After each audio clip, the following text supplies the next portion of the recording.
gerentes de la industria del agua y saneamiento.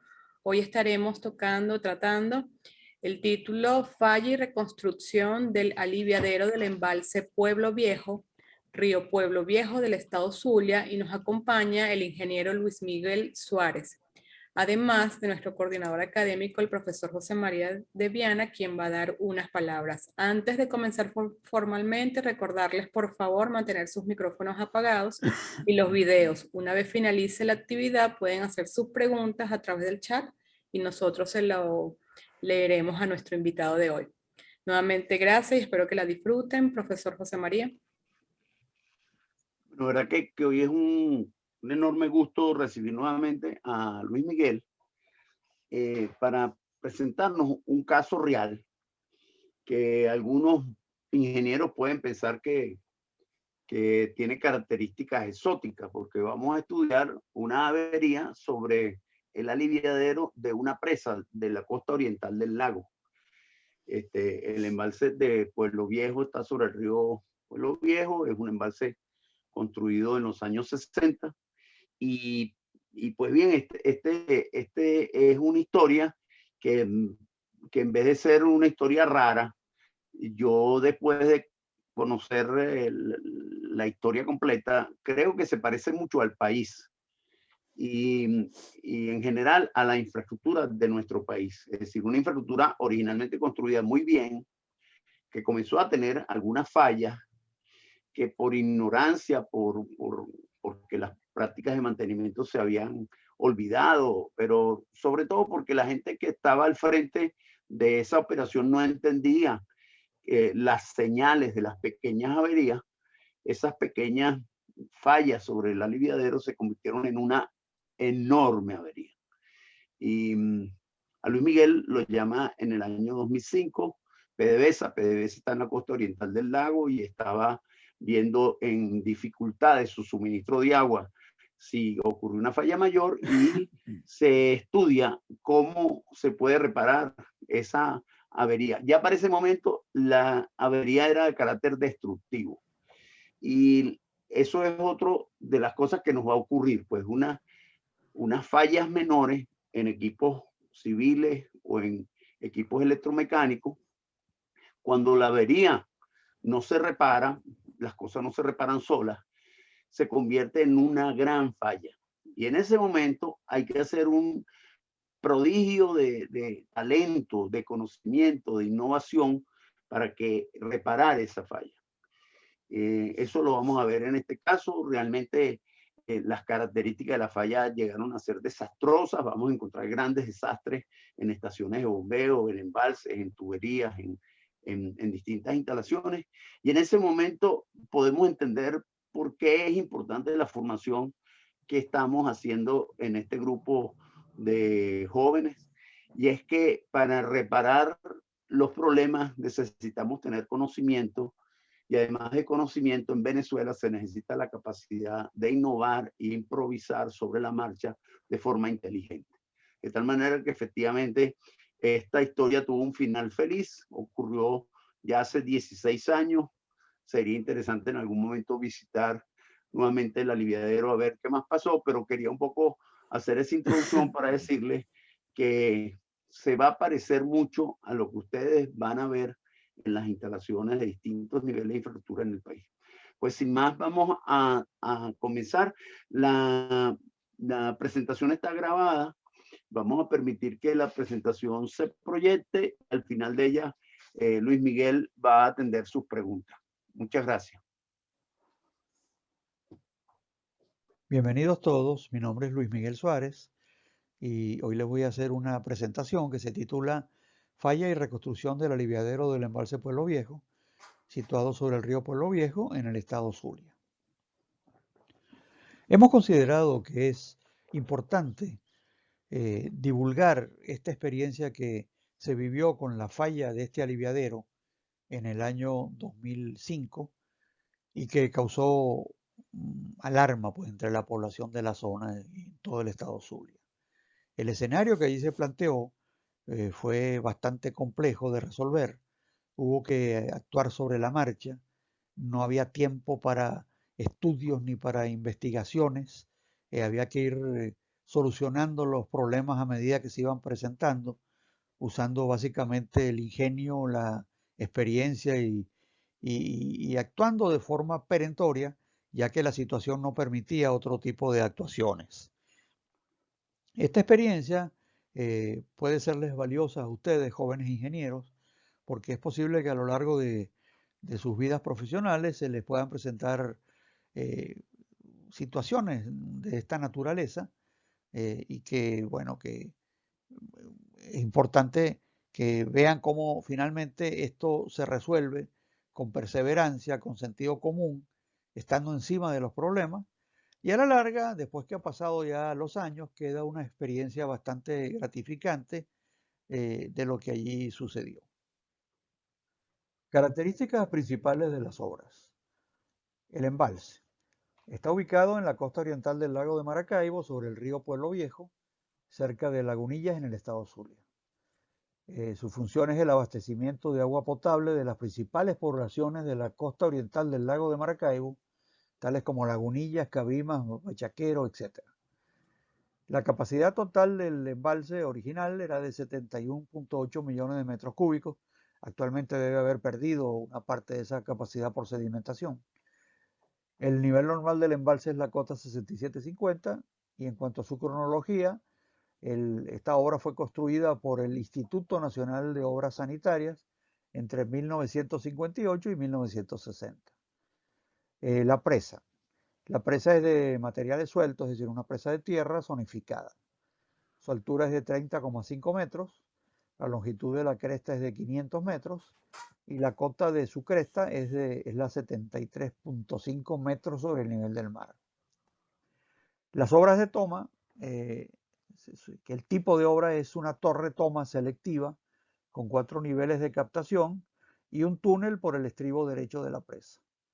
El diámetro del túnel es de 2,75 metros y la longitud del túnel es de 197 metros. El aliviadero, que es de lo que nos vamos a ocupar en esta presentación, es de tipo vertedero de planta curva, lo que se conoce como abanico, con descarga libre, es decir, sin compuertas. Después tiene un rápido y un disipador de energía de resalto hidráulico. La longitud del vertedero, es decir, la longitud de la cresta vertedora es de 115 metros. La cota de la cresta vertedora, o sea, el nivel normal del embalse, es 67,50 metros sobre el nivel del mar. El ancho del canal del rápido es de 40 metros. El caudal de diseño es de 1.700 metros cúbicos por segundo. Y el nivel de aguas máximas con la creciente de diseño es 71,5 metros sobre el nivel del mar. Aquí se ve la ubicación, como ven, está marcado por ese círculo amarillo, como se ven en la costa oriental del lago de Maracaibo, cerca de la población de Lagunillas. Aquí está un detalle un poco más específico. Este es el lago de Maracaibo. Aquí está Lagunillas, Ciudad Ojeda, El Venado. Aquí está otra presa, que es la presa de Machango. Y aquí está el embalse de Pueblo Viejo. Esto es ya una vista más cercana de Google Earth de cómo están las obras en la actualidad. Esta es la presa de tierra. Aquí está la torre toma con su pasarela de acceso. Hay un túnel que viene por el estribo derecho y que sale aquí aguas abajo, lo vamos a ver posteriormente.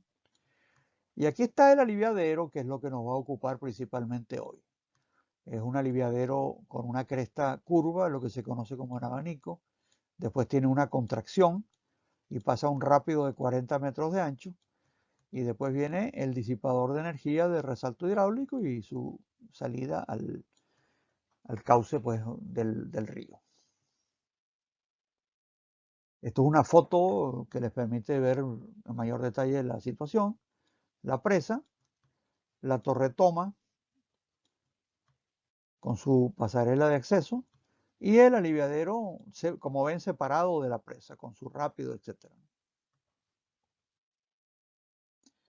Esta es una sección transversal de la presa, una presa de tierra con un con un núcleo de arcilla impermeable, un dentellón para interceptar las filtraciones que pueda haber por debajo de la presa. Este es el talud aguas arriba, protegido con un enrocado, y este es el talud aguas abajo, también protegido con enrocado.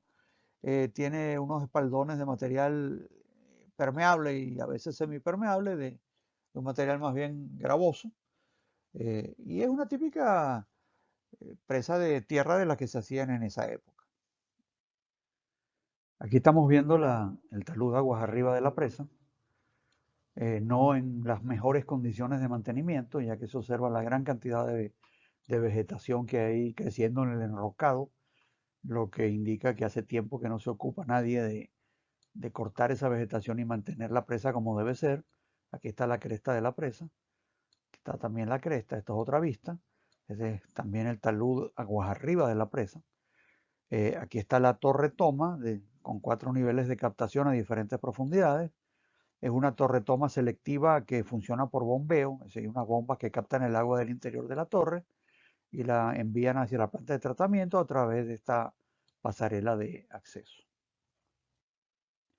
Esta es una planta general del aliviadero. Aquí se ve en primer lugar el vertedero, que es de planta curva, lo que se conoce como un aliviadero en abanico. Esto se hace para aumentar la longitud de vertido respecto a si fuera un vertedero del mismo ancho del rápido. En este caso tenemos 115 metros de longitud de cresta, mientras que en el rápido aquí tenemos 40 metros. Es decir, que se logra una mayor longitud, por lo tanto un mayor caudal de vertido, y por lo tanto se puede después reducir, aprovechando la velocidad que se genera en el rápido, reducir el ancho de este y lograr así una economía en la obra. Seguidamente hay un pequeño vertederito secundario que tiene por objeto estabilizar un resalto hidráulico en esta zona. Viene la contracción esa que vemos allí y finalmente viene el rápido con un ancho de 40 metros como dijimos. Y en la parte final ya viene el disipador de energía de resalto hidráulico. Seguidamente hay un enrocado de protección y finalmente ya se sale al cauce aguas abajo donde se descarga el flujo.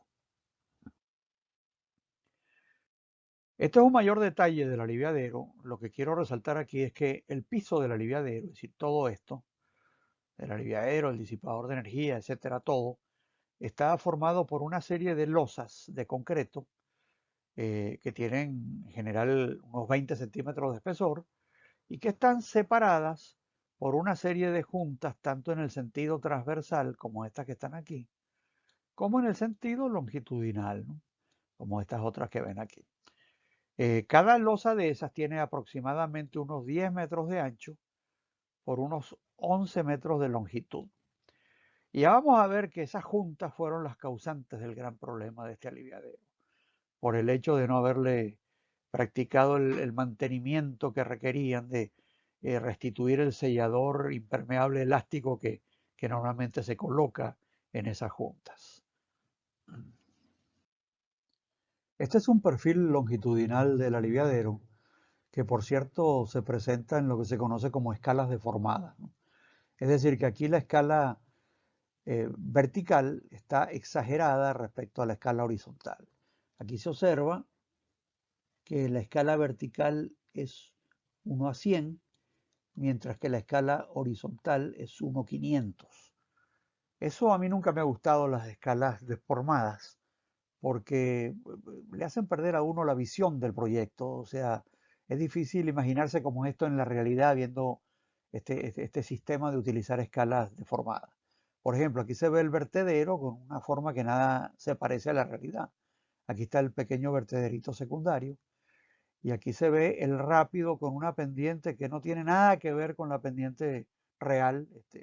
Esto da la impresión de que es un rápido mucho más rápido, por decirlo en términos coloquiales, o sea, mucho más pendiente.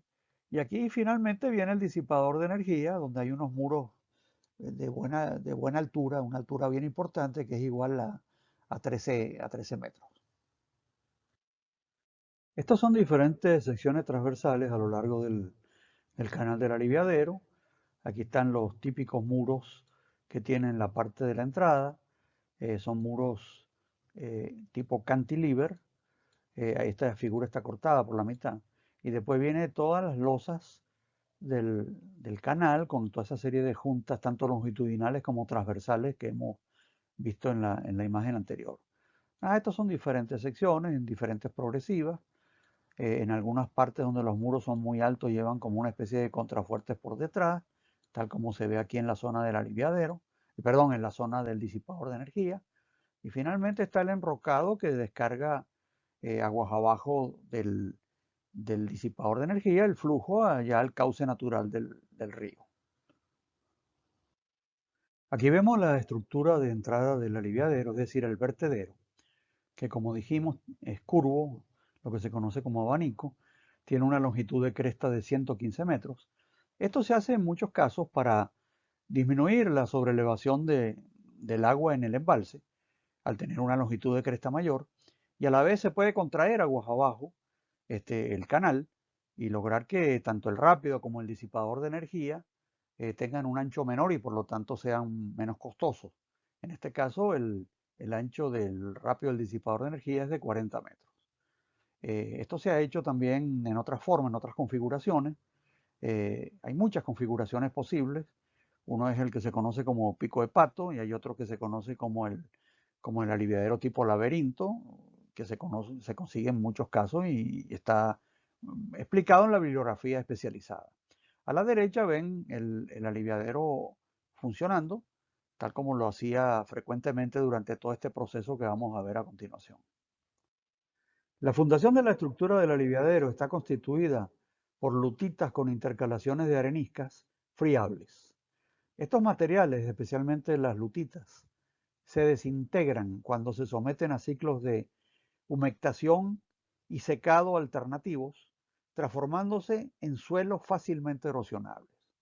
El aliviadero comenzó a presentar problemas a partir de 1980, cuando se detectó que las juntas entre las losas del canal del Rápido habían perdido el sellador asfáltico, impermeable, flexible, que se utiliza en estas juntas. Este sellador es un material elástico, pero impermeable, que permite que ellas tengan ciertos movimientos, ciertas dilataciones, pero que no dejan pasar el agua. Y además se observó que algunas de las losas se habían aceptado. En aquella época se hicieron algunos intentos por corregir esta situación, pero la misma solo se resolvió parcialmente, ya que en aquella época los daños no les parecieron a los encargados de reparar los mismos, sino tan solo incipientes. Y como pasa, o pasaba, o pasa muy frecuentemente en Venezuela, los recursos disponibles eran limitados y por esas razones, bueno, la cosa no se hizo como se debiera hacer, no se completaron los trabajos. Siempre tenemos unas excusas de este tipo en las labores de operación y mantenimiento que hacen que al final las obras se arruinen por cosas, digamos, relativamente secundarias si se hubieran atacado a tiempo.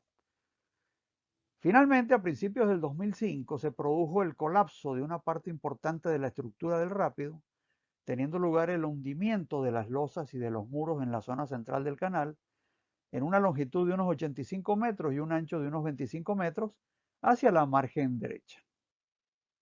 En esta foto vemos unos detalles. Aquí está el vertederito secundario que está aguas abajo del vertedero principal. Aquí se ve una junta entre las losas de piso del aliviadero. Aquí se ven también unas juntas pues entre esas losas de piso. Se observa que están abiertas, sin ningún sellante que impida el paso del agua a través de ellas. Se nota que estas losas o bien están asentadas respecto a esta, o bien esta se levantó respecto a estas. Aquí se ve también otra junta sin relleno elástico y finalmente en este detalle se observa la abertura, que es aproximadamente de 2 centímetros, desprovista de cualquier tipo de sellador o de relleno impermeable elástico. ¿Qué es lo que se supone que sucedió allí? A lo largo de los años, cada vez que aliviaba esta estructura, cuyos alivios son relativamente frecuentes, el agua se iba metiendo por esas aberturas, por esas juntas abiertas entre las losas, pasaba a la parte inferior, al al terreno que está por debajo, constituido por esa secuencia de areniscas y lutitas, que como hemos dicho, son muy afectadas por los cambios de humedad, humedad secado, los cuales se producían todo el tiempo porque el aliviadero funcionaba, dejaba de funcionar, funcionaba, dejaba de funcionar. Y son las condiciones ideales para que esa lutita especialmente, y también la arenisca en menor proporción, se desintegraran transformándose en suelo. Esas partículas de suelo eran arrastradas por el flujo por debajo de las losas, donde se abrieron canales, se abrieron caminos para el agua, y eran sacadas muy probablemente hacia la parte final del aliviadero, en las inmediaciones del disipador de energía, por el gradiente, es decir, la diferencia de carga hidráulica que hay entre la parte de aguas arriba y la parte de aguas abajo. Así esas partículas eran arrastradas gradualmente. Me imagino que no se notaba ningún arrastre de partículas porque esto fue un proceso muy lento, muy gradual. No es que uno viera salir este material por las juntas abiertas cercanas al disipador de energía, pero esto se estima que fue lo que pasó. Esta es una imagen tomada desde un puente sobre el río que está aguas abajo del aliviadero. Este es el enrocado terminal del disipador de energía del aliviadero. Este es el disipador de energía. Y allá se comienza a ver unas cosas raras, es decir, unas roturas, unos daños que ocurrieron en el año 2005.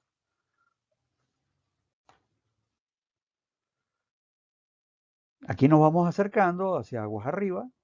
Ya se ve lo grave de la situación, cómo este aliviadero ha colapsado en esta margen derecha, cómo los muros se han movido todos, se han abierto, y eso es lo que se consiguió en esa época, ¿no? Aquí vemos un detalle ya siempre en el año 2005, aquí está el vertedero, más aguas arriba, este es el vertederito secundario, y aquí se comienzan a ver los daños ya de los muros desplazados, etc. Bueno, aquí vemos la gravedad de la situación, toda esta zona completamente colapsada, observen los muros. Un detalle de esa margen derecha del aliviadero. Este es detrás del muro derecho. Observen cómo se ha movido todo, se ha roto. Un detalle de una de las juntas de los muros laterales del muro derecho. Bueno, un detalle de este muro derecho totalmente movido. Aquí se ve más cerca pues todos los daños que han ocurrido en este sitio. Ahí se ven algunas personas para que les sirvan de escala. Observen el estado en que quedó esto. Aquí se ve el vertedero en la entrada y se observa la socavación tan grande que se produjo debajo de las losas del principio del rápido. Aquí se observa la interestratificación de las capas de lutita y arenisca, las que fueron, digamos, erosionadas por el flujo infiltrado a través de las juntas, ¿no? Bueno, un detalle para que vean cómo quedó esto socavado por aquí. Allá está el vertedero, los muros, etc. Otro detalle de lo mismo. Y esto es, uno podía caminar perfectamente por debajo de las losas. Estas son las losas del aliviadero. Esta altura era de un poco más de 2 metros, algo así, de ese orden. Y aquí se observan los anclajes, porque todas esas losas en los aliviaderos normalmente van ancladas a lo que era originalmente la roca de fundación, que es el mismo tipo de esta roca que se ve todavía por aquí. Pero todo esto que está aquí actualmente vacío, que es un hueco, estaba constituido por una roca similar a esta, muy friable, muy deleznable con los cambios de humedad. Y estos anclajes fijaban esa losa al material que había alguna vez allí que ya no existe. Aquí se ve un detalle de uno de esos anclajes. Esta es la losa del aliviadero. Y estos anclajes se hacían perforando con una máquina. Se inyectaba, o sea, se colocaba pues una lechada de cemento y arena y después se hincaba una barra esperando a que fraguara pues esa lechada de cemento y arena. Y esto es lo que se conoce como un anclaje pasivo. Allí se ve otro tipo de anclaje de estos, más aguas arriba, ¿no? Para complicar más la situación, el aliviadero funcionaba de manera intermitente, agravando aún más los daños. Es decir, cuando uno llegó por primera vez a este sitio y se encontró un panorama como este, eh, hay una cierta tendencia, yo diría que hasta natural, de decir, yo como que no me meto en este lío, es demasiado, demasiado problema y que hay que resolver sobre la marcha, que no hay tiempo para grandes análisis ni para exploraciones y que hay que proceder de inmediato. Pero esa no es la actitud del ingeniero cuando ya lo medita un poco más.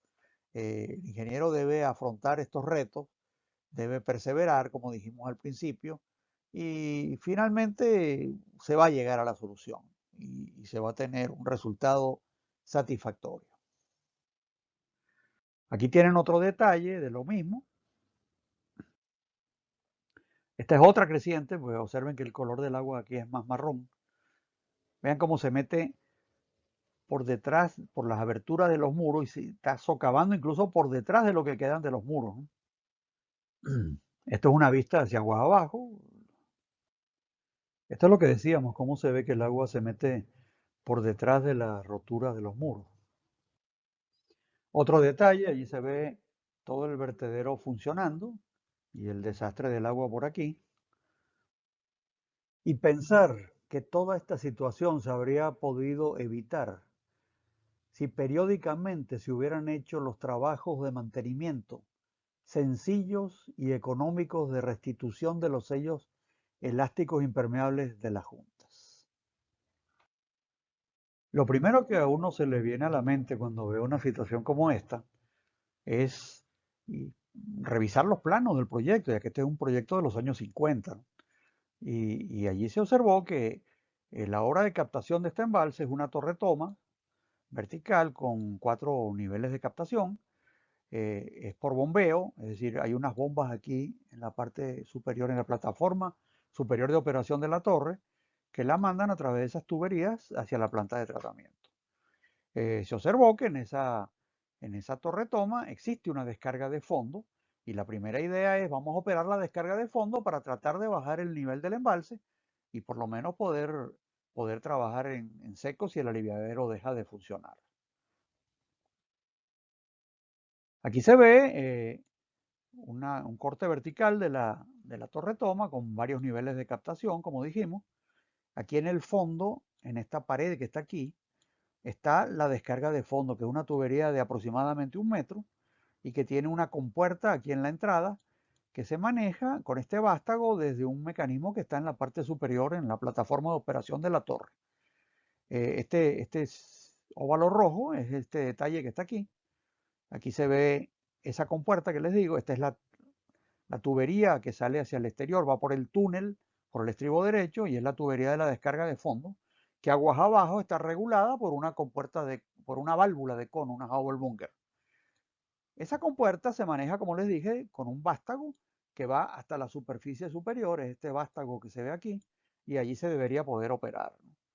En el momento en que se empezó con todo este problema, se observó que esa compuerta estaba prácticamente cerrada. Tenía una pequeña abertura, pero estaba totalmente cerrada en la práctica, o sea, con una mínima abertura.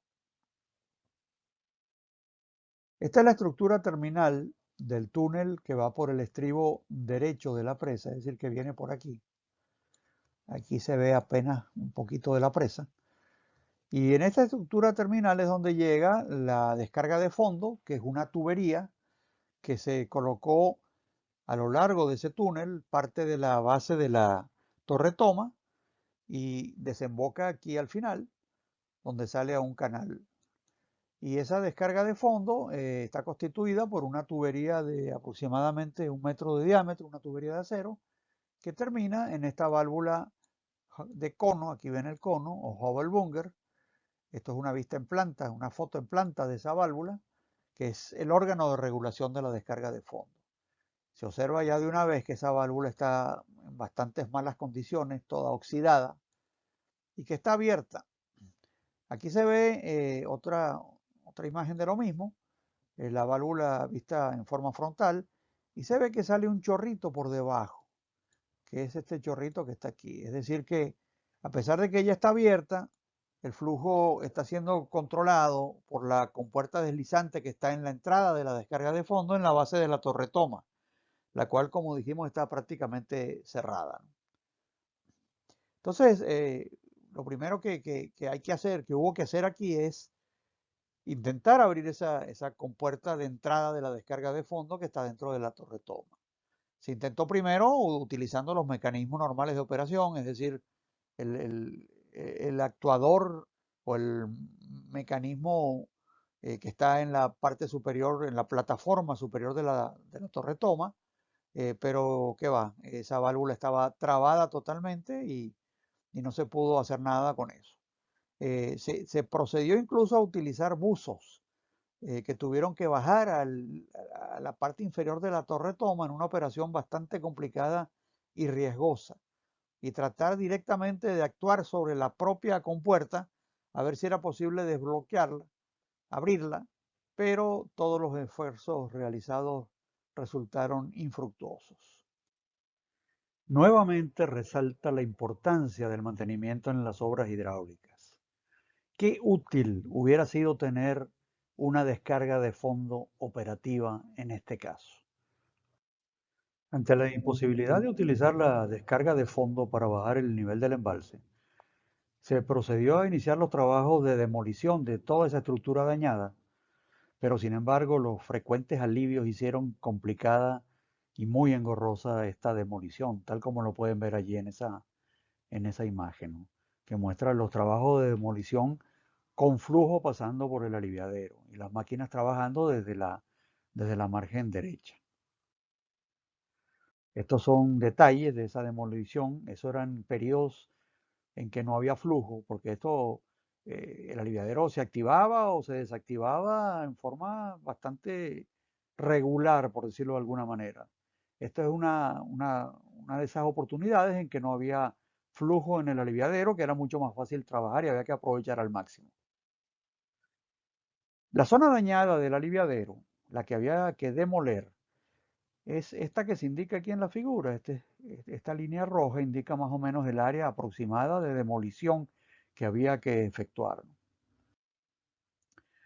La primera solución que se propuso fue tratar de rodear esa zona con sacos, como lo ven aquí, rellenos de un material arcilloso, para, bueno, tratar de bloquear aquello y hacer que el agua no invadiera esa zona y poder incluso meter las máquinas aquí en esta parte de aquí.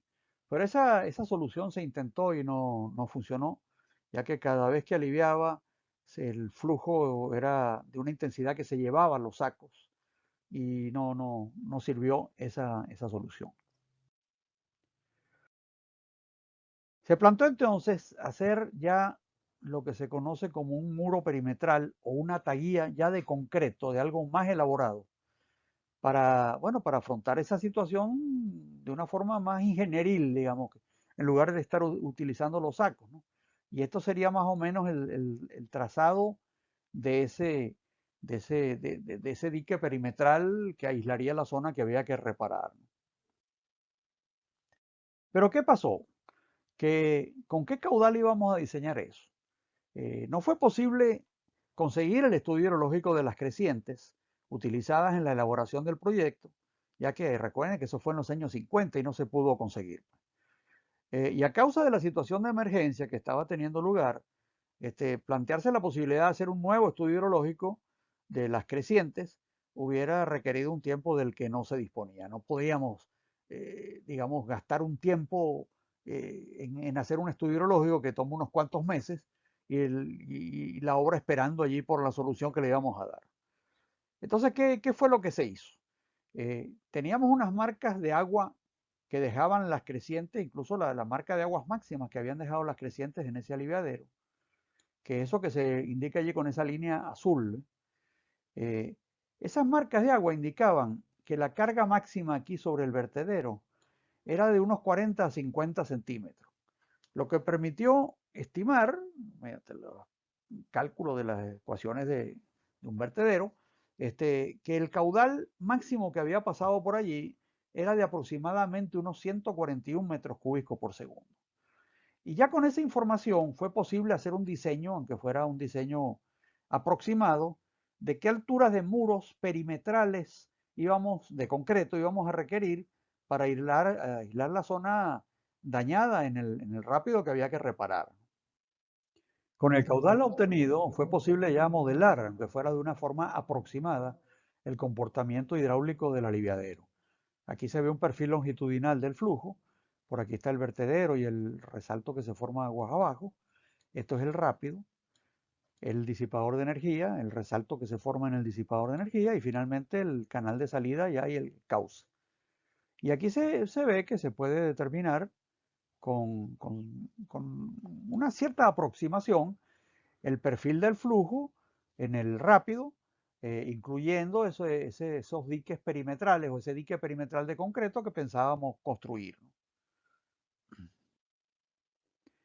Este es un plano de verdad de la obra. Aquí se ve que se proyectaron, dependiendo del perfil de agua, se proyectaron diferentes muritos de gravedad del orden de una altura máxima de unos 2 metros, 2 metros 50.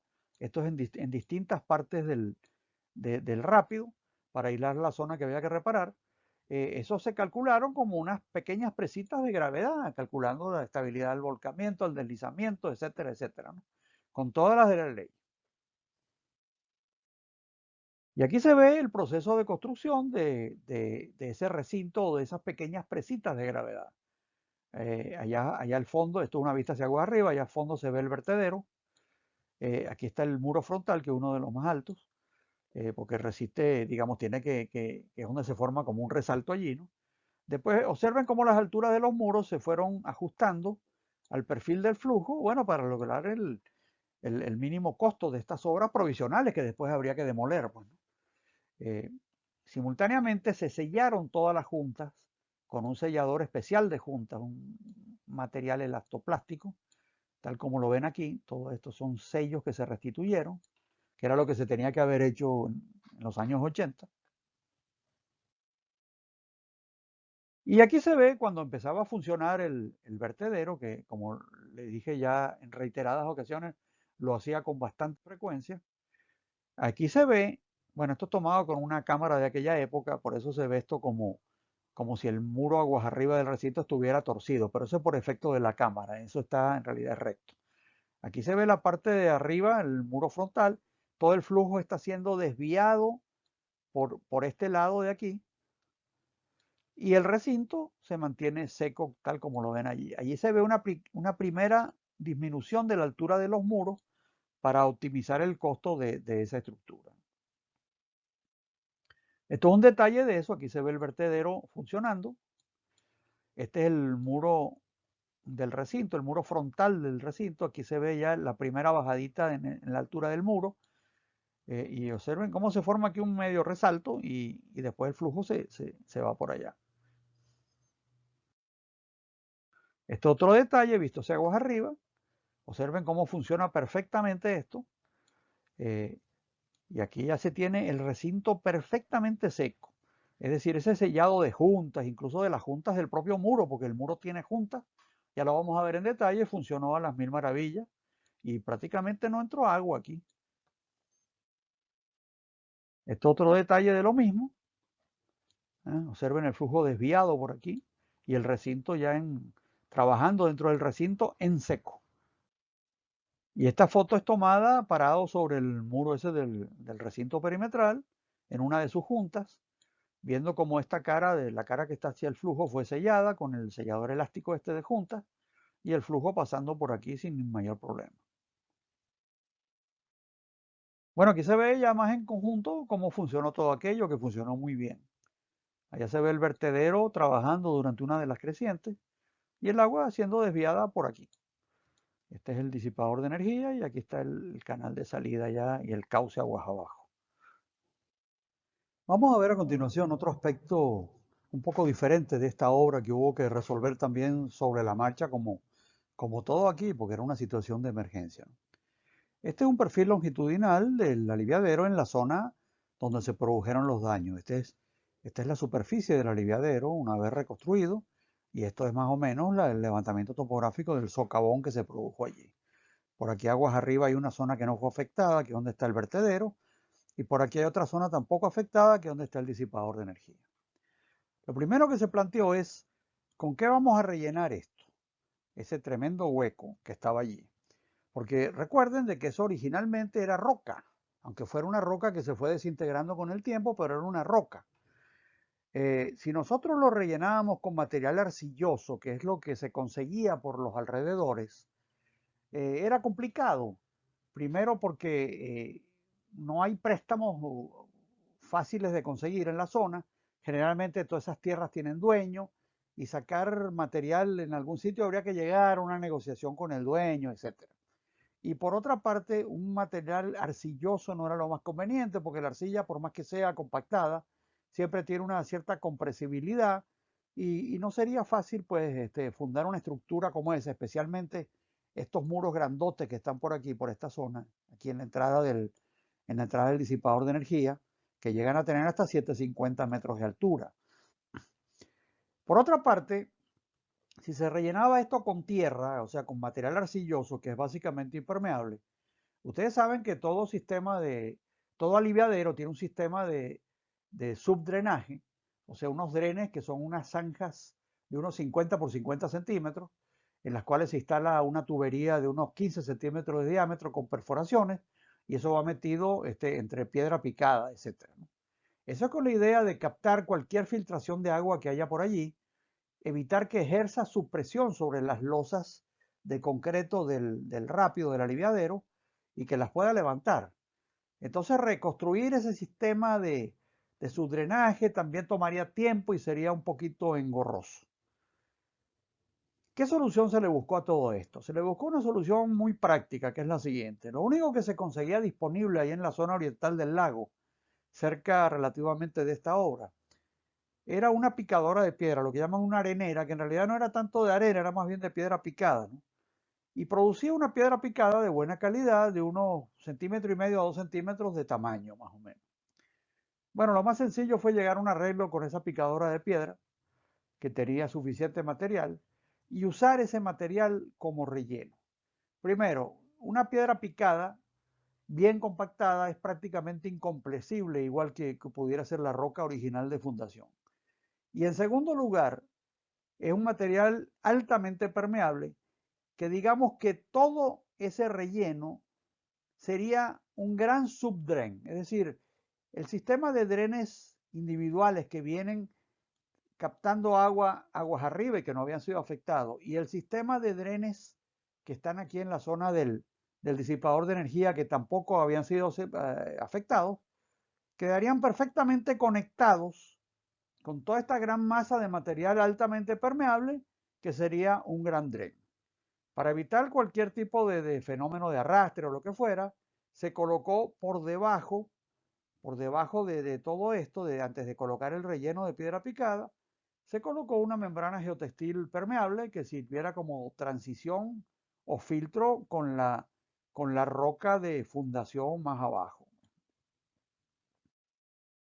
Aquí ven una sección transversal típica del rápido del aliviadero. Es más o menos hasta la mitad del rápido, ¿no? La mitad del rápido es por aquí, solamente se muestra el lado derecho, ¿no? Visto hacia aguas abajo, ¿no? Aquí se ve ese relleno compactado con piedra picada que constituye un gran dren y una base muy buena para fundar sobre todo estos muros de gran altura que están aquí. Y aquí se ven las losas del rápido, las cuales también se anclaron como estaban hechas originalmente, solo que esos anclajes ahora tuvieron que ser más profundos y tuvieron que llegar a la roca que está por debajo.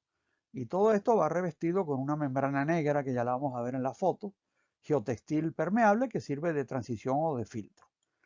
Interesante observar que el relleno detrás del muro se utilizó en gran parte en los productos de la demolición de las losas anteriores, esto que ven aquí, ¿no? Que es un excelente relleno y que además también es permeable, ¿no?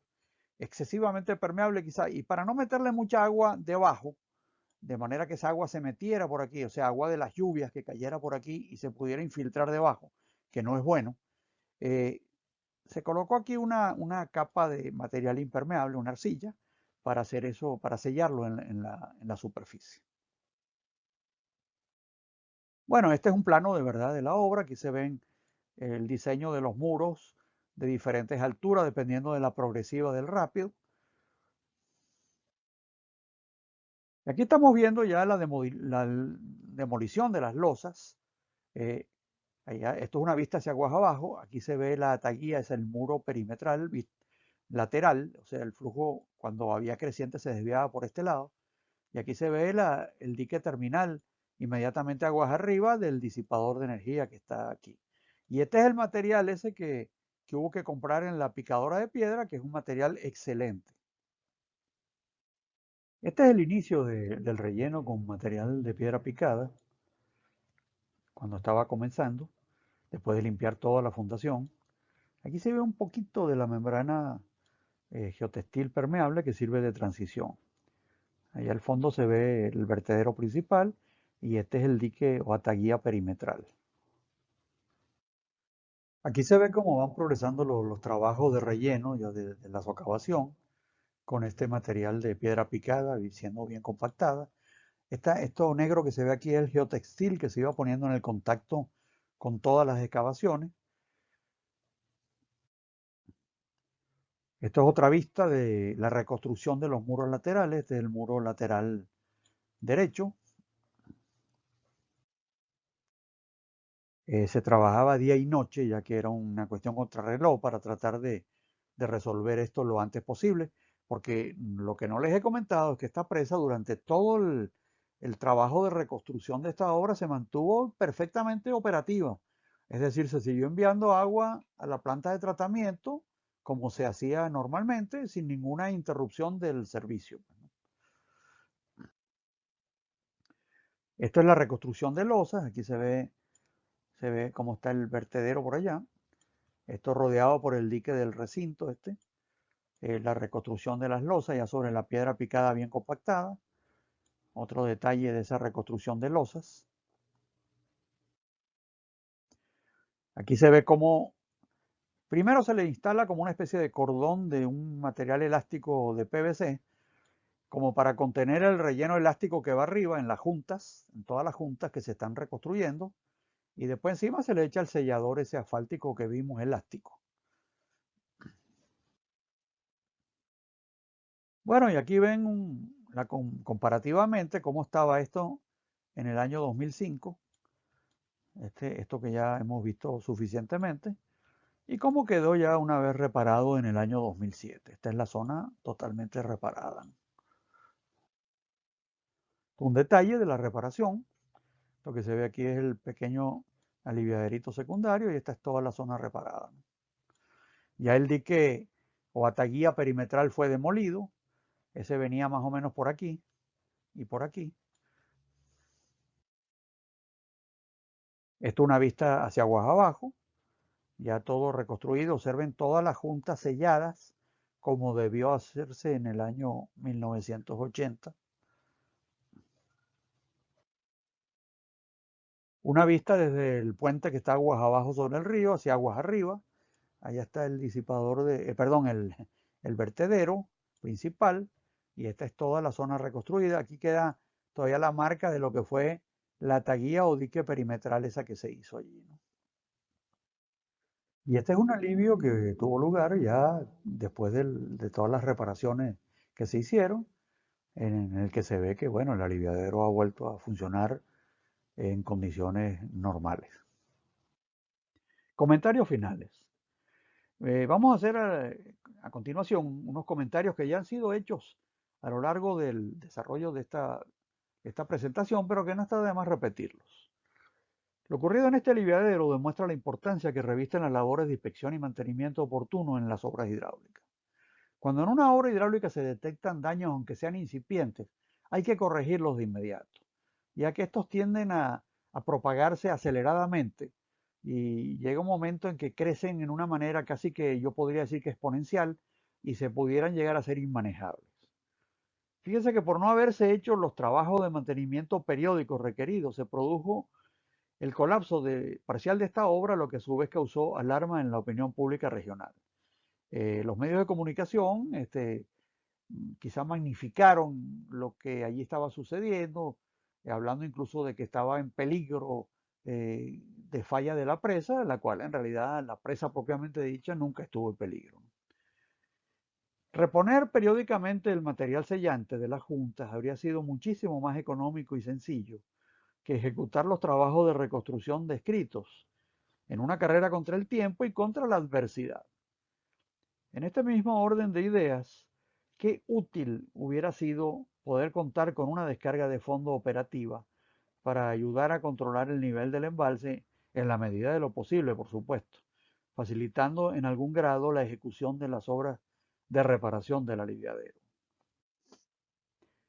Espero que, bueno, esta presentación les haya sido interesante y que les haya sido útil, sobre todo en resaltar la importancia de la inspección y el mantenimiento, la supervisión y el mantenimiento de las obras hidráulicas en general, y que estos conocimientos los puedan aplicar cuando sean gerentes de la infraestructura de abastecimiento de agua potable de las poblaciones del país, lo cual deseo que sea lo antes posible. Muchísimas gracias por su atención.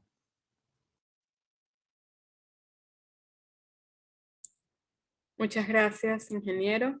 Vamos a dar espacio para preguntas y respuestas. Tengo en este momento, más que todo, agradecimientos. Voy a comenzar a leer. Alfredo Radaili. Saludos con especial afecto y mi reconocimiento a los organizadores y expositores por tan importante ilustración. Kenny Escobar pregunta, buenas tardes, ingeniero y profesor Luisares, profesores e invitados. ¿Conoce si en la actualidad existen estudios hidrológicos relacionados con el proyecto hidráulico?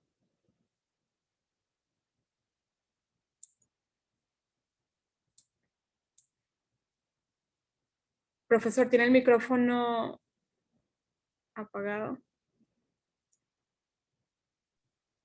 Ahora sí, Sí, disculpa. No entendí muy bien la pregunta, que si en la actualidad hay estudios hidrológicos de esa presa. ajá, voy a repetir. ¿Conoce si en la actualidad existen estudios hidrológicos relacionados con el proyecto hidráulico? No que yo sepa, como les decía, ese proyecto es muy viejo, es de los años 50, y ojalá se hubiera tenido un estudio hidrológico, porque nos hubiera ayudado mucho a determinar las dimensiones de ese dique perimetral, ¿no?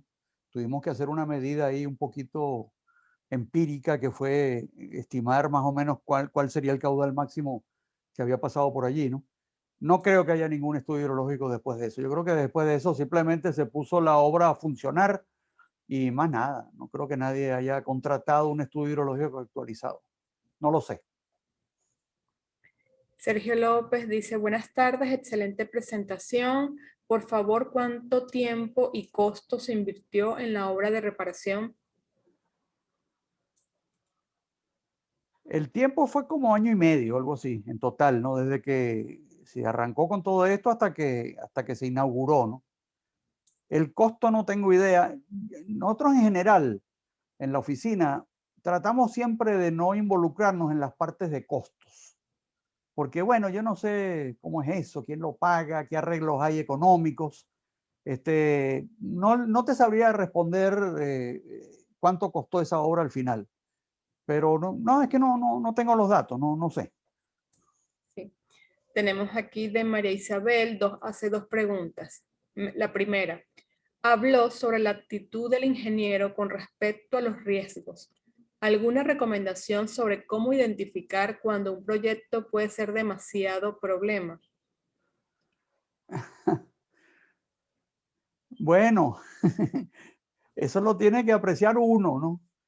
Cuando uno llega la primera vez y ve una situación como esa, aquello no es muy atractivo decir, oye, esto es un verdadero cangrejo donde me están pidiendo que me meta.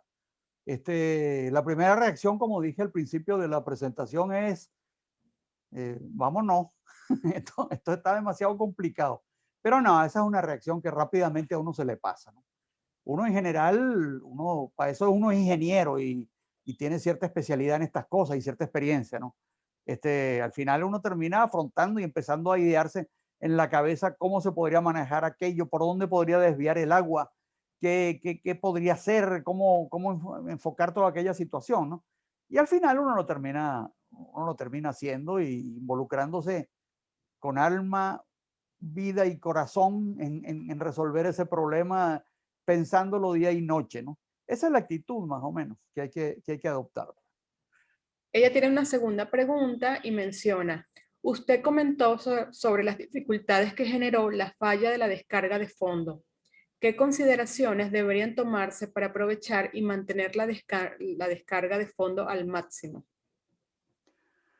Bueno, muy buena pregunta. Fíjate eso, ¿no? Esa presa tenía una descarga de fondo.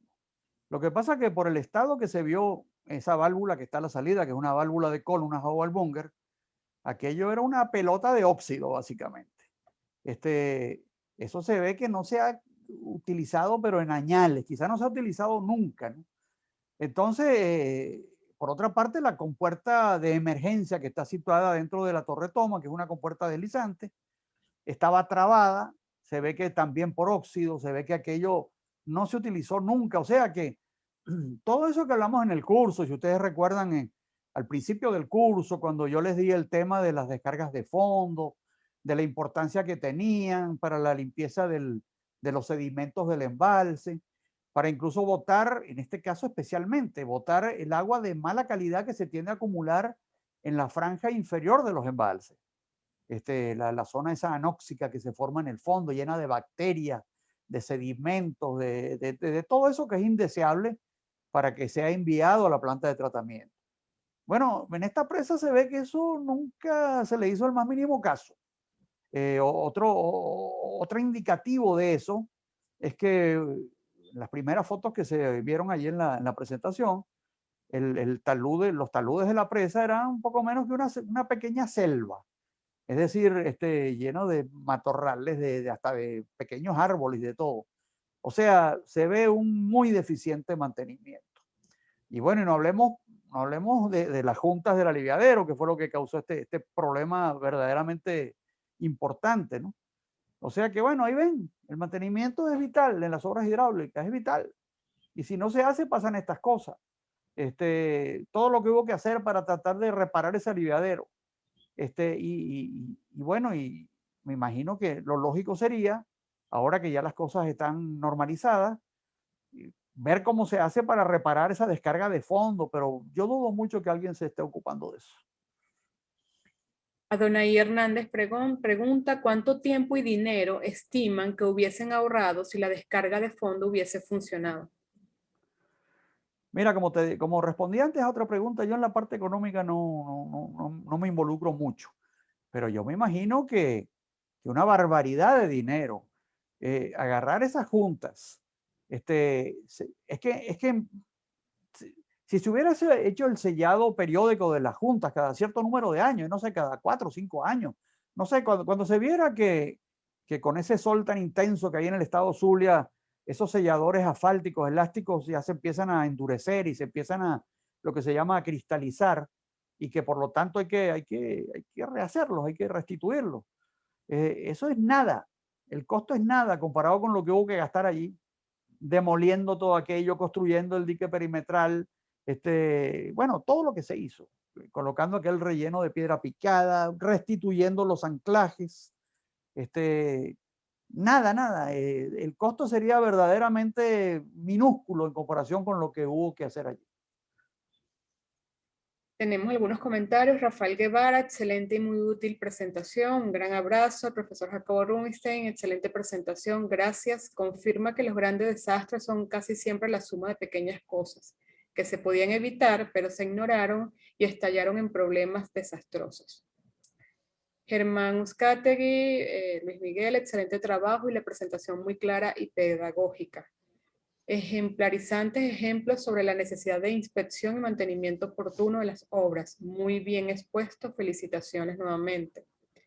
Edwin Núñez, buenas tardes profesor, excelente presentación y hace una pregunta. ¿La válvula de aliviadero nunca se logró reemplazar? Me imagino que se refiere a a la compuerta que está en la entrada de la descarga de fondo, me imagino, porque válvula, el aliviadero no tiene ninguna válvula. Me imagino que te refieres a eso,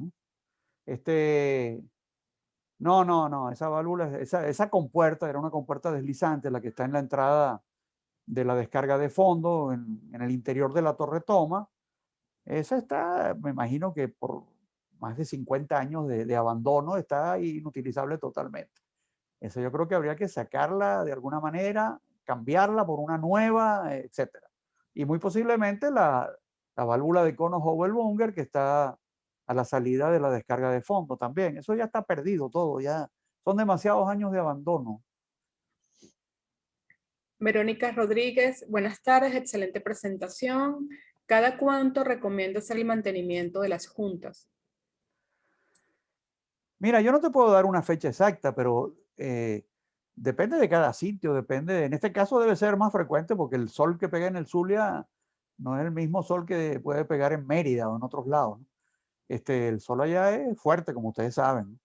Entonces, nada, es que eso lo va a decir la supervisión y la inspección de la obra. Se supone que los encargados de operar la planta de tratamiento, el bombeo, la obra en general, la presa, etcétera, bueno, deben echarle una miradita de vez en cuando al aliviadero y caminarse un poco las juntas y ellos decidirán, oye, resulta que estas juntas ya se están poniendo feas, ya se está cristalizando el material, se está rigidizando.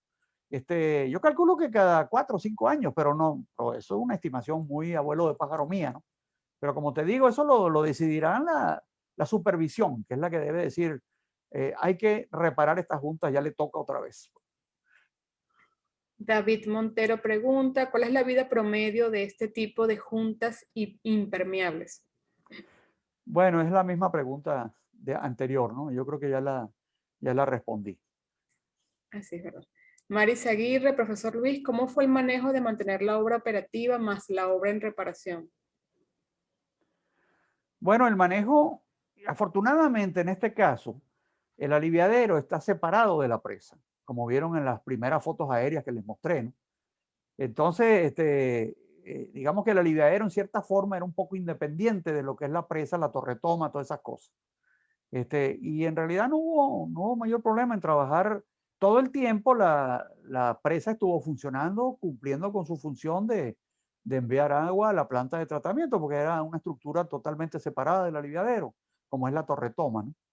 Y lo que sí hubo, claro, es que la gente no conoce los detalles, incluso los periodistas a veces tienen una tendencia, algunos de ellos, a exagerar un poco las cosas. Las informaciones que salían en esa época en la prensa zuliana eran alarmantes. Yo me acuerdo que poco menos que la presa se iba a ir y que iba a arrasar con todo aguas abajo. Ese tipo de cosas que no tenían ningún fundamento, porque la presa nunca estuvo en peligro. Como les digo, la presa está separada pues del aliviadero. Lo que podía haberse hecho un desastre aún mayor en el aliviadero, que afortunadamente estaba distante de la presa.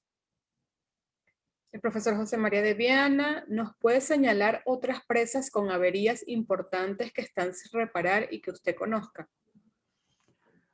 Bueno, sí, José conoce muy bien un caso que yo se lo puedo mencionar, que es el caso del Turimiquire. El Turimiquire tiene unas filtraciones importantísimas desde hace muchísimos años, y que, bueno, pareciera que no hay manera humana de que se le meta la mano como debe ser a esa presa del Turimiquire, la cual conocemos muy bien porque hemos tenido oportunidad de hacer cantidad de informes a lo largo de los años, pero no sé qué pasa, que no se toman las decisiones, ¿no? Hay otras presas. Hay un caso también muy importante, yo diría que hasta grave, que es la presa ¿cómo se llama? De Bordeseco. De Bordeseco allá en el complejo Uribante, perdón, en el complejo, ahora se me va el nombre. Esta es una presa que era de Cadafe en el estado Mérida, sí, Mérida, que forma parte de todo el desarrollo Uribante Caparo. La Vueltosa, perdón. La Vueltosa y Bordeseco forman un gran embalse. Y la Vueltosa, hace ya bastante más de 10 años, tuvo un incidente bastante grave en la descarga de fondo. Ahí por algo que todavía no está muy claro, se desprendió una de las compuertas, se soltó completamente se produjo un gran golpe de ariete, aparentemente, eso es la hipótesis que más se maneja, y se destruyó completamente todo el blindaje aguas abajo de esa compuerta, ¿no? Y hace 10 años que 10 o 15 años que yo tuve la oportunidad de ir por allá y hacer unos informes, la situación era verdaderamente grave. Y hasta donde yo sé, no se ha hecho nada. O sea que la situación debe estar mucho peor actualmente, ¿no? Sí, hay otras presas, por ejemplo, la presa de Agua Viva en el estado Trujillo está prácticamente sedimentada por completo. Y cualquier día no sé si se va a tapar otra vez la descarga de fondo. O sea, hay muchos casos en Venezuela, muchos casos. Tendríamos que casi que dedicar una charla a hablar de las presas que en el caso de que se decida acometer esta cuestión del rescate de las obras hidráulicas en general, digamos, con todas las de la ley, hay unas presas prioritarias. Yo di una charla para un congreso que hubo hace como 3 o 4 meses, organizado por la Academia de la Ingeniería y el Hábitat, en el cual justamente di esa charla, di presas prioritarias que deberían abocarse a su restauración o reparación el día, bueno, que se tome la decisión de hacer estas cosas. Eso es. David Montero, ¿tendrá conocimiento de cuál es el estado del aliviadero de Paola Balsa? El aliviadero de Paula Balsa es otro caso, es otro problema serio que hay ahí. Ese aliviadero está distorsionado, se ha comprobado distorsionado porque se ha movido una ladera, la ladera derecha. Ha habido como un problema allí geotécnico, que ha habido una especie de deslizamiento de la ladera. Estaba socavado inicialmente. Por otra parte, un estudio que se hizo hace unos cuantos años ya, encabezado por el Laboratorio Nacional de Hidráulica, demostró que ese aliviadero es insuficiente, tiene una capacidad que no corresponde a la de una creciente de diseño como se usan actualmente, por lo menos una milenaria. Y hay incluso un proyecto hecho por el Laboratorio Nacional de Hidráulica de sustituir la cresta vertedora por un aliviadero en laberinto.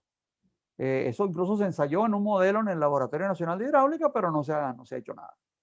Entonces, esa presa está en una gran situación de vulnerabilidad, porque el aliviadero está en malas condiciones, no se ha hecho la modificación con el laberinto que se le debe instalar en la entrada, y aparte de eso ya se sabe que ese aliviadero, el día que venga una creciente de cierta importancia, es posible que se derrame el agua sobre la presa.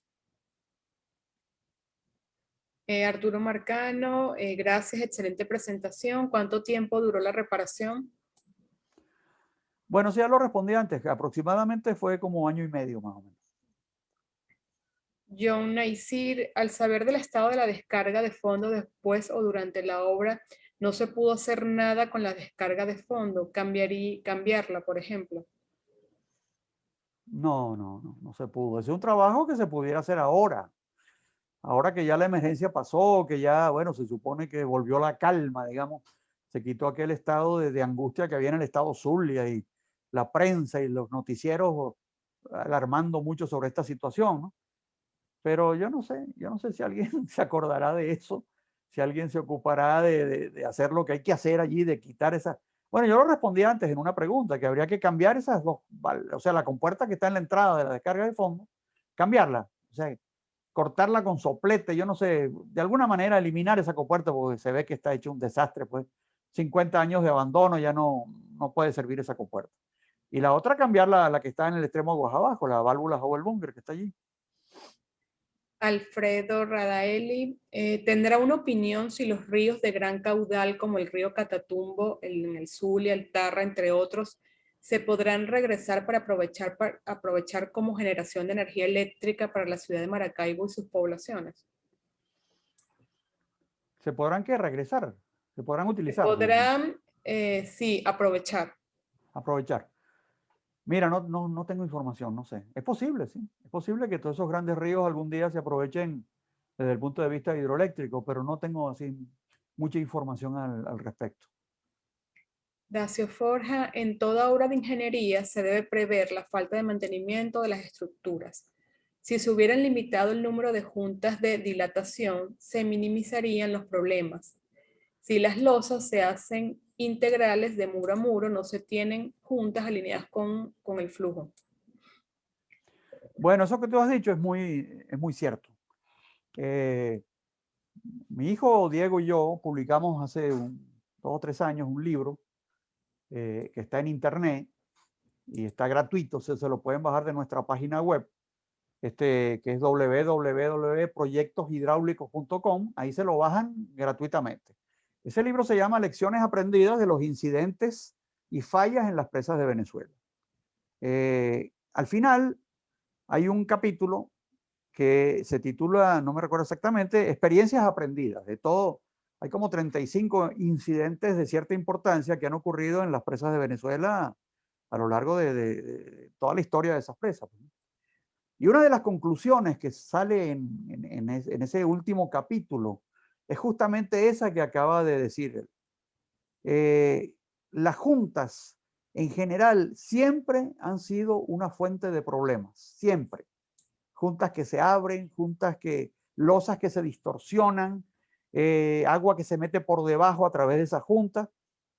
Y nosotros desde hace muchos años, los diseños que hemos hecho en nuestra oficina, siempre hemos tratado de minimizar el número de juntas y en la medida de lo posible eliminarlas, como se hace en algunos casos.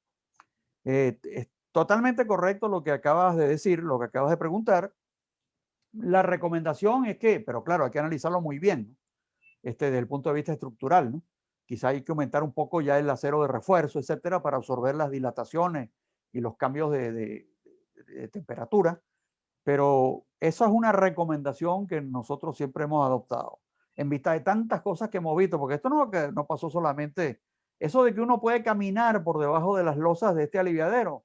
Hay otros aliviaderos en Venezuela en los cuales uno ha podido caminar también. Uno es el de la presa del Cují, allá en el estado de Anzoátegui. En el libro salen una foto de uno caminando por debajo por lo mismo. Agua que se metió a través de la junta. Y otro es el canal de aproximación al embalse de la presa ¿de cuál? De la que está en el Zulia, de la presa de Socuy Manuelote, que también yo tengo unas fotos muy buenas de cómo estamos caminando por debajo de las losas del aliviadero. Totalmente de acuerdo con tu pregunta. Sergio López indica, de acuerdo al diámetro de la válvula 30 pulgadas y la altura de la columna de agua 30 metros, se estima una carga sobre la cara de aguas arribas de la válvula de 43 toneladas. Creo que primero falla el vástago antes de abrir. ¿No habría un arreglo de igualización de presión en las descargas de fondo? No, no. Las descargas de fondo como esta no necesitan equilibrar presiones, ¿no? Esa más bien es una carga pequeñita, diría yo. Hay otras presas en todo el mundo y en Venezuela también que tienen compuertas deslizantes y no necesitan equilibrar presiones ni mucho menos. No es necesario en este caso. David Montero, ¿tiene conocimiento si la descarga de fondo del embalse El Diluvio está activo? Me imagino que sí. Yo también tengo muchos años que no voy a la presa del Diluvio, ¿no? A pesar de que fuimos los proyectistas de la misma. Pero me imagino que sí, que ellos la estaban operando permanentemente. Se podría quizá en Google Earth ver si está saliendo un chorro ahí justamente a la salida del túnel, que sería la descarga de fondo. Supongo que sí, pero supongo solamente, no me consta 100%. Enlaza otra pregunta y dice, ¿tendría conocimiento de los niveles de sedimentación del vaso de Pueblo Viejo? No, ve, eso al principio de la presentación, cuando se habla de la capacidad del embalse, que son creo que 80 millones de metros cúbicos, algo de ese orden, se dice, o sea, digo yo, pues, digo que, bueno, que eso debe haber disminuido mucho por la sedimentación, por tantos años que tiene esa presa ya, ¿no? Esa presa es de los años 50, o sea, ¿cuántos años tiene en operación? Ahí es mucho el sedimento que debe haber entrado. Y bueno, ya uno ve en el estado en que está la descarga de fondo. O sea que ahí descargas de fondo para eliminar sedimentos, se ve que no han hecho mucho o no han hecho nada. Entonces debe haber un buen grado de sedimentación. Bueno, una de las cosas que habría que hacer y que no es tan costosa y con los métodos actuales de las ecosondas y todo eso, es hacer una batimetría de ese embalse y ver verdaderamente qué capacidad útil le queda. Sí, sí. Tenemos algunos comentarios. Elena Vega, muchas gracias, profesor Suárez. Excelente y esclarecedora presentación. Marisa Aguirre, excelente ponencia. Gracias, profesor. Enrique Ferreira menciona, a raíz de la falla del aliviadero del embalse y de otros problemas que se han presentado en distintos embalses en el país, los organismos competentes han aplicado políticas para conocer el estado actual de las presas existentes en Venezuela. Eso me lo pregunto yo también. No te sabría responder, no sé. Yo no creo que las presas en Venezuela en general estén muy bien mantenidas y muy bien supervisadas. Bueno, y tienes este ejemplo de esta presentación de hoy. Esa es una de las 100 presas que hay en Venezuela aproximadamente, ¿no? Y las noticias que me han llegado es que casi todas, por no decir todas, están en una situación similar. O sea que esas políticas del Estado no sé dónde estarán, no las veo. Luis José Ciso pregunta, ¿qué implicaciones tiene todo esto en las válvulas de la presa? Ya bueno, no entiendo esa pregunta. Sí, la pregunta está así, tal cual, ¿qué implicaciones tiene todo esto en las válvulas de la presa? En No las hay... válvulas de la presa. Bueno, la presa no tiene válvulas, en todo caso serían las válvulas de la torretoma, no sé. No sé, a lo mejor resulta que la torretoma tiene 4 niveles de captación, en cada nivel hay una válvula, creo que es una válvula tipo compuerta, pero válvula, no compuerta. No sé cómo estarán. No me extrañaría que estén todas abiertas, que es lo que muchas veces he observado en muchas presas de Venezuela. Las tienen todas abiertas y se olvidan de eso. No te lo puedo decir si en este caso es así. Pero espero que no estén como está la válvula de la descarga de fondo, porque entonces estarían prácticamente inoperativas, ¿no? Y acuérdense que las válvulas cumplen una función importantísima, que es seleccionar el nivel al cual se capta el agua de la mejor calidad para así reducir lo más que se pueda los costos de tratamiento en la planta de tratamiento. Sergio López, ingeniero Suárez, ¿podría repetir el nombre de su libro?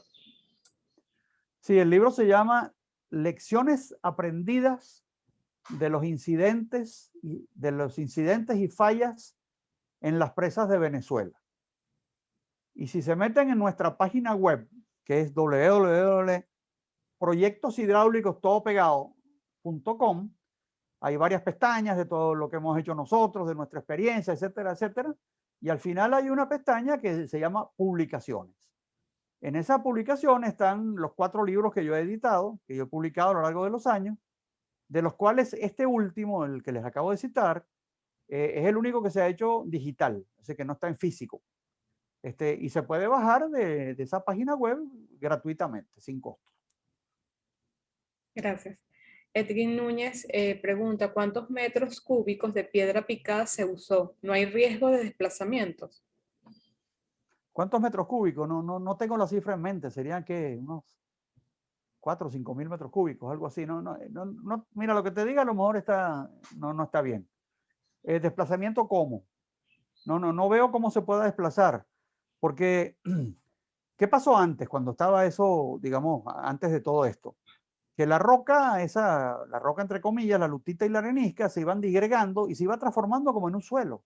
Eran partículas del orden de milímetros, especialmente la lutita, que es la que más se desintegra, ¿no? Entonces, claro, esas partículas eran fácilmente arrastradas por el flujo que pasaba por debajo del rápido del aliviadero a través de la junta, y a la vez salía más o menos inmediatamente aguas arriba del disipador, y de ahí esos materiales se iban saliendo y saliendo. Pero la piedra picada tiene del orden de 1,5 a 2 centímetros de diámetro. Eso ya es un poco difícil que eso sea arrastrado a través del sistema de subdrenaje y de las fisuras. Pues. No creo que... Y eso sería fácil de ver porque ya son piedras picadas de un cierto tamaño. Si de repente en el disipador de energía se llegaran a ver que empiezan a acumularse piedras picadas, eso sería una señal de alarma, pero no creo que eso pueda llegar a pasar, sinceramente. Luis sí se pregunta, ¿cuál es el estado de la presa José Antonio Páez? José Antonio Páez. No sé, mira, yo hace muchos años que no voy para allá. José Antonio, ya va, ahora estoy confundido. José Antonio Páez es la de Santo Domingo, ¿no? ¿O no? No me está colocando el estado. ¿Cuál es el estado de la presa José Antonio Páez? No, me imagino que se refiere al estado en que se encuentra la presa.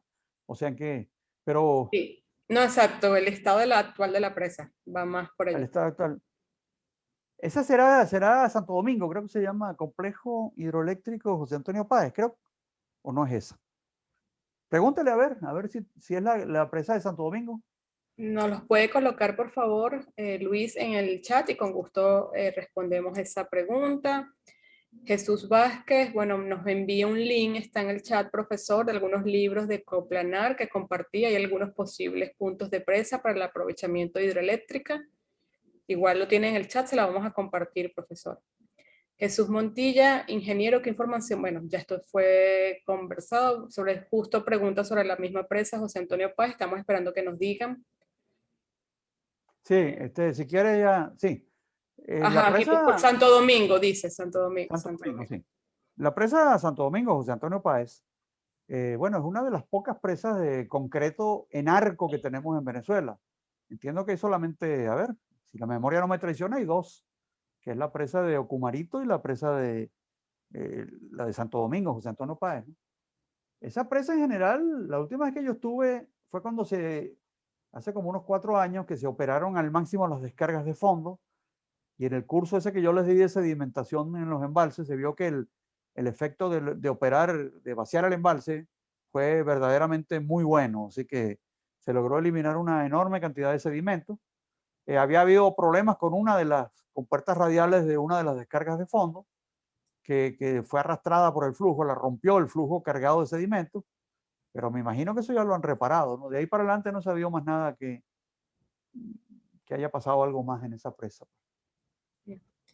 No tenemos más preguntas ni comentarios, por lo que podríamos entonces pasar ya a la parte final, profesor, en algunas palabras de cierre. Bueno, insistir un poco más en la importancia de la supervisión y el mantenimiento, ¿no? Es importantísimo, especialmente en las obras hidráulicas, ¿no? Si en una carretera se abre, no sé, se rompe un poquito, se agrieta el pavimento, bueno, eso todo el mundo lo ve porque todo el mundo está pasando por allí y qué sé yo, y tampoco es tan grave. Por último, se desvía un poquito el tráfico y se repara y listo. Pero en una obra hidráulica, sobre todo en una presa, cuando suceden cosas como esta, primero que las presas están un poco retiradas, ¿no? No todo el mundo tiene acceso a ver esas presas para ver que pase algún problema más o menos importante, ¿no? Y segundo, la experiencia ha indicado que los problemas en las presas, los problemas causados por el agua, no solo en las presas, en las obras hidráulicas en general, tienden a agravarse aceleradamente cuando no se reparan a tiempo. Y llega un momento en que tienden a hacerse inmanejables. El ejemplo típico es este que acabamos de ver en esta presentación. Si esto se hubiera atacado en los años 80, apenas se notaron los primeros síntomas de que las juntas no tenían relleno, no tenían impermeabilización. Eso, como les digo, hubiera sido una tontería repararlo, barato, rápido y cada cierto número de años volverlo a hacer. Sin embargo, fíjense lo que pasó por no haberlo hecho. Entonces, mi recomendación a ustedes, jóvenes ingenieros, que espero que en muy poco tiempo se estén ocupando de la infraestructura, digamos, hidráulica de abastecimiento de agua potable del país, y que apliquen todos los conocimientos dados en este curso. Tenga muy en cuenta esa situación. Las obras hidráulicas, apenas se detecta algo, hay que corregirlo. No dejarlo así, a ver qué pasa, porque los problemas, como dijo José de Viana al principio, no se tienden a arreglar solos, se tienden a agravar cada vez más. Bueno, con eso me despido. Yo creo que esas serían mis palabras finales. Y creo que esta ya es mi última charla, porque no, creo que ustedes están terminando ya el curso, ¿no? Así que bueno, les deseo lo mejor y que, como les dije hace un ratico, que todos estos conocimientos los apliquen lo antes posible. Muchas gracias, ingeniero, por tan agradable presentación. Gracias a todos nuestros participantes, profesor José María de Viana, al equipo IESA. No resta más que desearles buenas tardes. Hasta luego. Hasta luego. Buenas tardes, muchas gracias. Gracias.